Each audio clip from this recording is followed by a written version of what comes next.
Once upon a time, in a small village in the middle of a big forest, lived a sweet little girl named Little Red Riding Hood.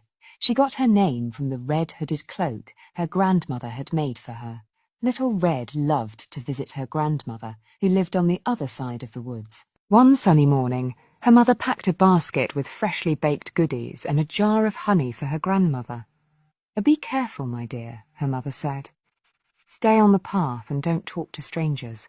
Little Red promised to listen to her mother and set off on her journey with a skip in her step.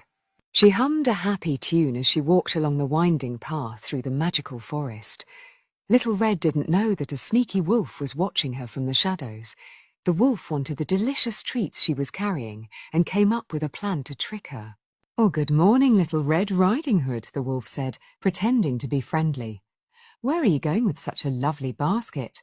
"Oh, good morning, Mr. Wolf," Little Red replied politely. "I'm going to visit my grandmother. She's not feeling well, and I'm bringing her some goodies to make her feel better." The wolf's eyes sparkled with mischief. "That's very kind of you, but don't you think it would be nice to pick some flowers for your grandmother from the meadow over there? I'm sure she would love them." Little Red thought it was a good idea and went into the meadow to pick some flowers.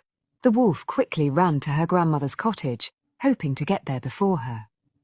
When he arrived at the cottage, the wolf found the grandmother resting in bed. He quickly locked her in the closet and put on a nightcap and glasses, pretending to be her. Meanwhile, Little Red finished picking flowers and arrived at her grandmother's cottage. Knocking on the door, she called out, "Grandma, it's me, Little Red Riding Hood. Brought you some treats." The wolf replied in a disguised voice, "Come in, my dear." As Little Red entered the cottage, she noticed that her grandmother looked different. "Grandma, what big eyes you have," she said, feeling suspicious. "The better to see you with, my dear," the wolf replied, trying to sound like the grandmother. Little Red noticed other changes too. "Grandma, what big ears you have," she said. "The better to hear you with, my dear," the wolf replied, trying to hide his excitement. Finally, Little Red noticed the sharp teeth.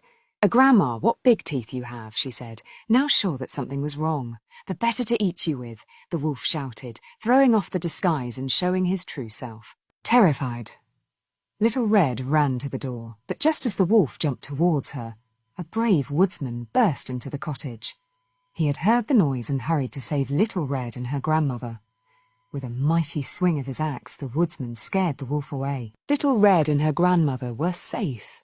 From that day on, Little Red Riding Hood learned an important lesson about being careful and never talking to strangers. She thanked the brave woodsman for saving her and promised